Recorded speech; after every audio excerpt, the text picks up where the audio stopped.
Hello and welcome to my video.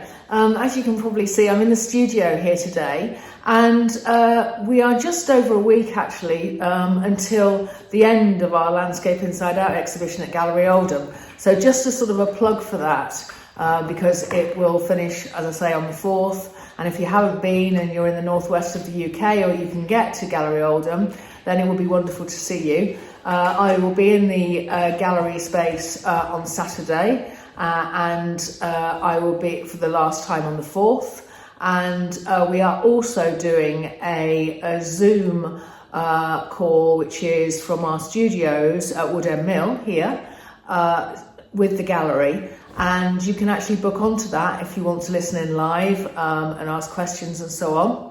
And that will be happening on Wednesday the 1st of June at 2 p.m. UK time.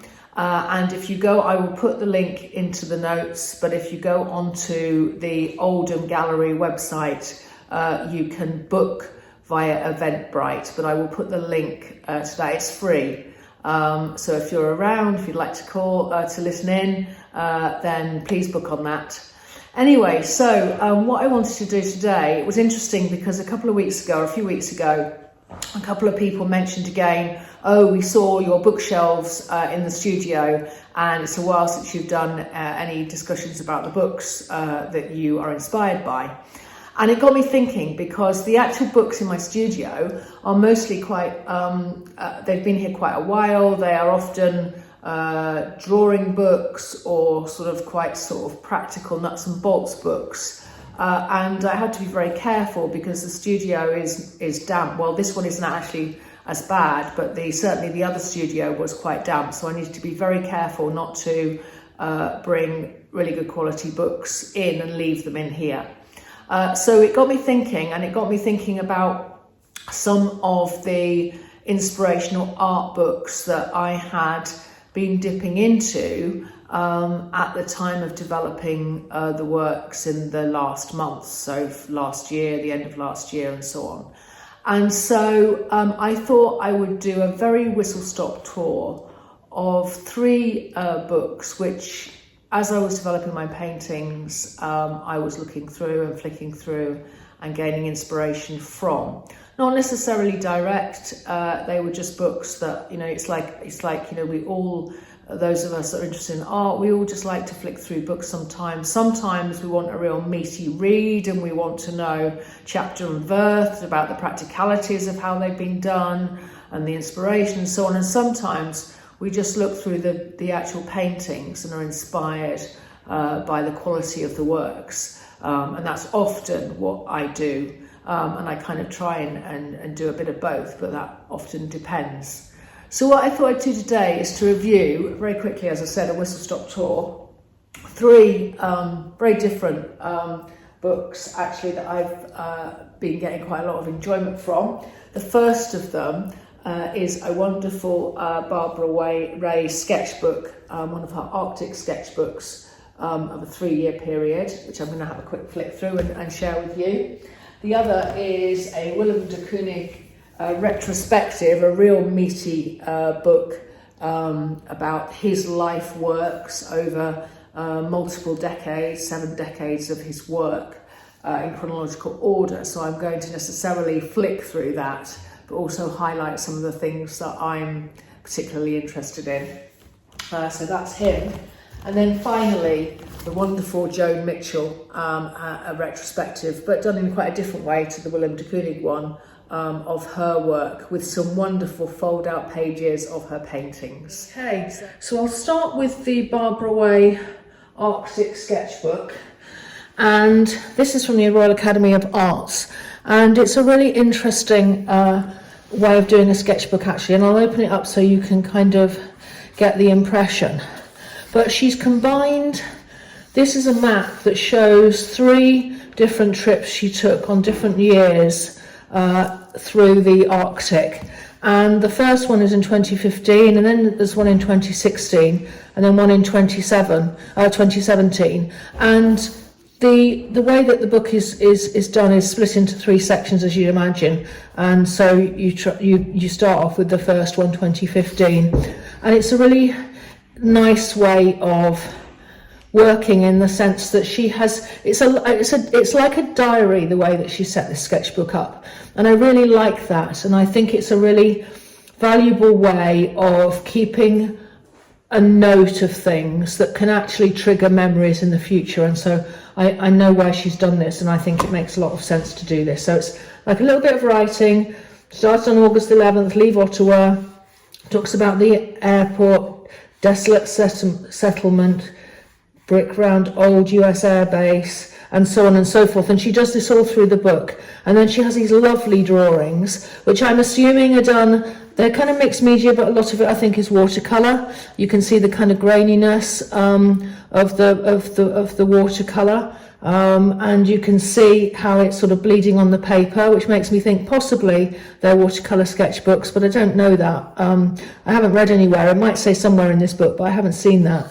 So anyway, so you can see the sort of stunning drawings that she does, sketchbooks, sketches. And if you know her paintings and the way that she works and her vibrant, strong compositions, you can kind of see the relationship in a way.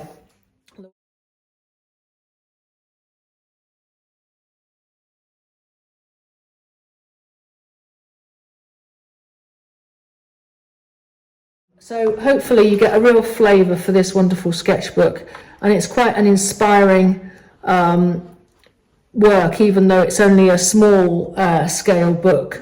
Some wonderful expansive, and you get a real feel for the places that she's describing in her sketchbooks and the associated writing. Okay, so this is the retrospective book on Willem de Kooning, and it is from the Museum of Modern Art, and it's a real meaty sort of book. And I think one of the things to say is that I think it was probably well known what a kind of an iconic figure he was, coming out of the New York school, and his his contribution to modern art.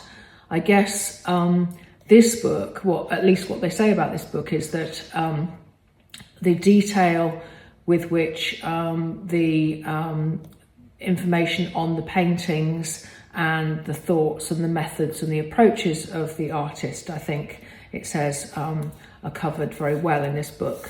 And I don't want to go through it in detail because otherwise we'll be here all day, and I'm only wanting to do this just for a few minutes, and I'll do a flick through in a minute. But I just want to show you this table of contents because it kind of breaks everything down.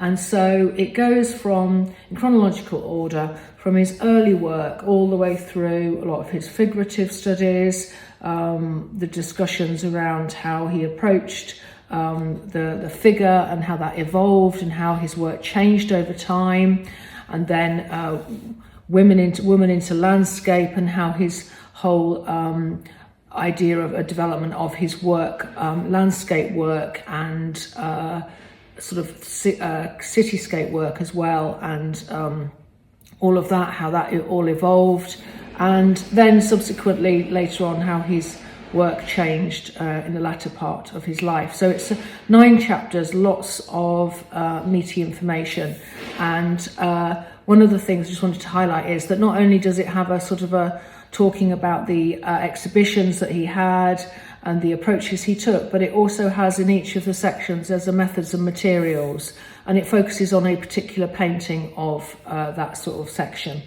And I'll just mention one of those, which I will find in a minute. And so I'm just going to do a flick through. So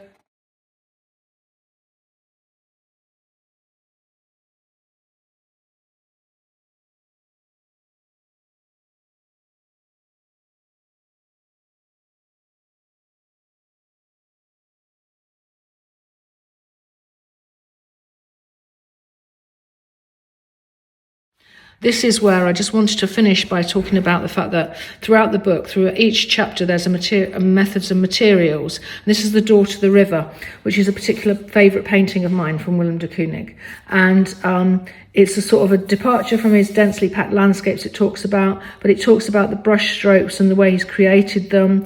It talks about how it's a shift in technical procedures, talks about how the canvas, it talks about the edges of the paint, and it sort of goes into some detail about it. And it also talks about the pigments and how they've been analysed and so on. And that, as I say, this is a particular favourite of mine. He did have a particular interest in doors and doorways and the way that kind of leads you into the painting and so on. And so, and this, for example, is a classic example, talking not only about the specific colours, but also talking about small popped bubbles in the paint surface, showing how he added water to the paint.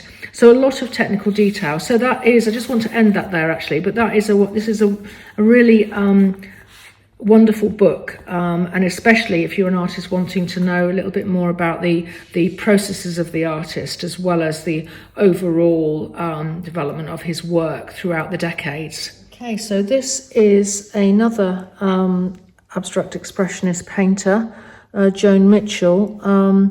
Incredibly impressive artworks, especially in the time that she was creating it. And I'm going to again flick through and show you a little bit about the structure of this book. It's again a retrospective. This one is a later one. It was released in 2020, edited by Sarah Roberts and Katie Siegel, and it was published to accompany an exhibition which was organised jointly by the Baltimore Museum of Art and the San Francisco Museum of Modern Art. So it's again chronological as a kind of retrospective, and it's also dotted with certain essays from certain people as well throughout. And it charts the development of her work kind of from start to finish, really. And it's quite personal in some respects, and talks about a lot of her influences and the music in her life and the importance of her dogs. And there's lots of photographs and imagery to accompany that. And obviously what they call her shrink, her psychologist as well, and other aspects of her life. And it starts, and I just wanted to read just to give a little bit of a context. Joan Mitchell has long been recognised as a formidable figure, a rare woman who managed to succeed in the male-dominated New York art circles of the 50s. She later settled in France. There she continued for nearly 4 decades to produce a remarkable body of work that redefined abstraction with its unparalleled beauty, strength and emotional intensity. Mitchell's independent sensibility makes her a riveting subject today.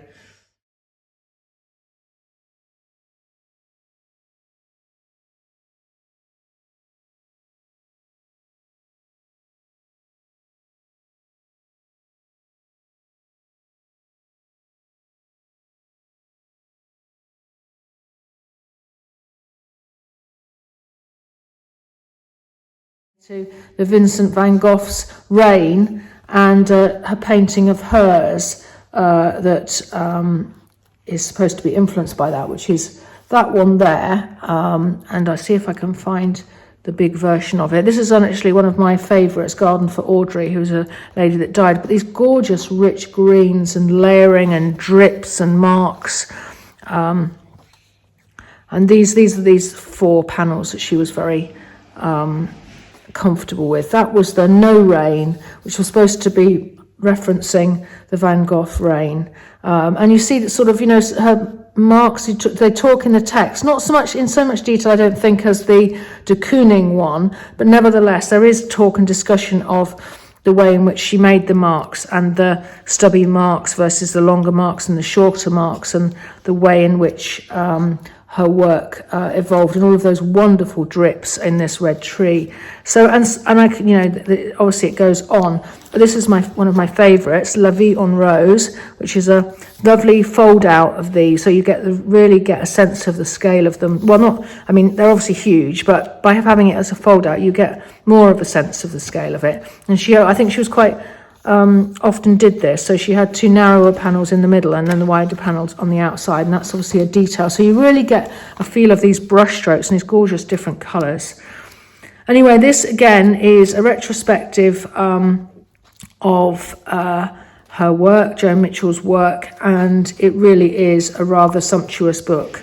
And I just end with this page here with these lovely little well, they're untitled, but these are sort of a small on paper, and these are sort of obviously studies for her works. And you, even at that scale, so these are like 40 by 30 centimeters, as opposed to these massive meters and meters wide canvases, but you still get that energy and feel for what she's trying to express. So it's really interesting, nice to see a lot of the sketchbook or small studies on paper alongside the paintings.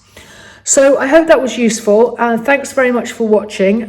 Please do like and subscribe, and I'll catch you next time. And I'll put additional information in the notes. Okay, thanks a lot. Bye-bye.